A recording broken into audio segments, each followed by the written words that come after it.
Okie doke. So here's the simple process that we're going to use here at the Anvil to take and shear off a piece of bar stock. So we have Thomas with a hammer, obviously. Good size, heavyweight hammer. It's just like, I think it's 6 pounds. It's what that hammer is, if I'm not mistaken, if I remember correctly. And then I have a hot cut here. That's a handled hot cut. That's on a bit of a wooden handle that we're going to use as the top portion to start initiating where we're actually going to cut the piece of bar off.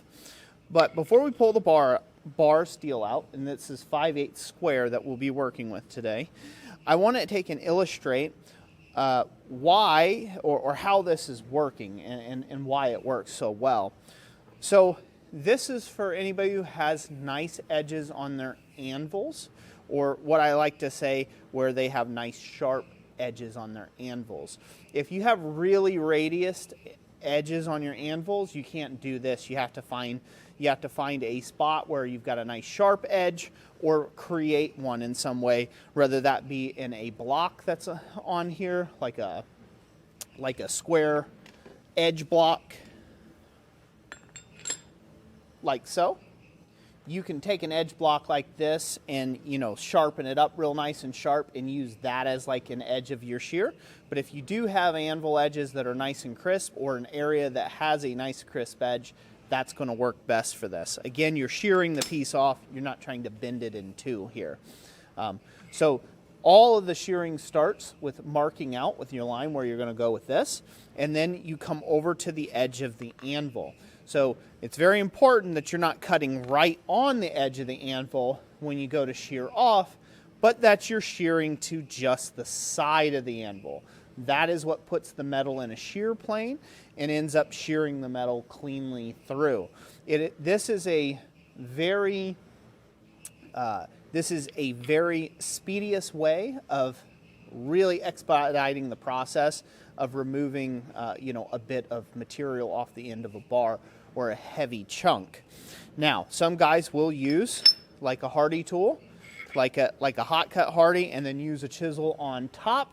But I have found that method usually leads to unsatisfactory results in my shop, because you are always your cuts end up not lining up. So I don't like using that method as well as I like using the edge of the anvil to shear off with a shearing blow. So we're going to show you what that looks like now. So I'm going to pull this out of the fire. It's not super hot, but it's hot enough. And we're going to start on the face of the anvil first. We're going to establish our cut. Probably going to walk it around. Try to get all sides here.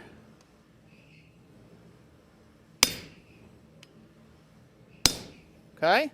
And now that we've got it, we've got this cut through about 1/3 of the way through the bar, we're going to come and we're going to place the square of this, the parent bar material, right on the edge of this anvil. And we're going to come just to the offside of that in the cut still with our chisel. Go ahead, Thomas. Hold up. Again. And again. Just like that. So you can see how square that is, how nice that is. And that's how quick you can remove an end of a bit of material. So we can do that while it's cold here. Again, Thomas, you want to bring it up here? He's removing another piece out of the way. We can mark this while it's cold out a little bit more. So go ahead. Again. Take it easy. We don't want to end up like your finger. Not today, Thomas. Not today. Go ahead. Again. Okay, we're just marking this on around, just like as if you were you're just making a mark for where you're going to end up breaking it off. Go ahead. Okay. Now we're going to come over the edge of the anvil. And just like that, it's gone. Do you see how fast that is? That is so much faster than going to the hardy tool. And it's more efficient that way as well, especially if you're working with a striker. This is one of those ancient techniques of old that people learned how to do many thousands of years ago that just makes quick work of parsing off and parting off bar stock like that. That's way faster than a saw. That's way faster than chiseling it off yourself right here at the anvil, and it's even a bit faster than you hammering and trying to take it off with a hardy tool. So it is super handy to take and remove material like that. Yeah, and here's the cut piece right here. This is the cool part. So this is the shorn part here. Right like that. I mean, you can see it just parts it right off. Yeah, that might be it there actually. Maybe. Nope, not it. It's the other side. So as you can see, right? Very quick, very speediest way of removing a bit of excess material that you don't need, and it's very cool. So consequently, I'm going to go ahead and heat this bar back up, and I'm going to show you how that would go up here on the hardy tool, just as a reference.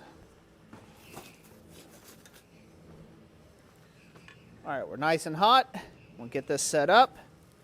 I'm going to try to line up my edges. Go ahead, Thomas. Again. There you go.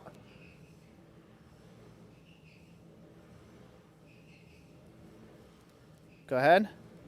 They think. Go ahead. Go ahead. And go ahead. And finally, go ahead. There you go. Leaves a little bit of a crown. Still a pretty expedient way of removing material off the end of the bar. But one of the things you struggle with on this is keeping your edges aligned with each hit. If it goes to one side or the other, now you're going to be ribboning this thing back and forth, and that's not preferred. So I don't like that as well. But again, if I remove this off, even with what little heat we have left in this bar, as you can see, that other one was real hot. This is something you can't do with a hot cut hardy, right? I'm coming back here in the dark. Again. Let me rock this over. There you go. Sorry. And standing on that edge makes it hard to hold. Go. Again.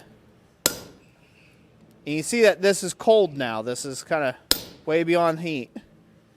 And this would go a lot better, assuming I had a, if it was really nice and hot. And just like that, it's gone. So 4 hits and 1 whack over that edge in a shear plane, and off your bar of stock comes. So anyways, I hope that's helps you all out there, gives you another technique in your tool bag. If it does, give me a like and a comment down below, and let me know what you thought. So that's it for this video. God bless each and every last one of you, and hope you have a great rest of your day.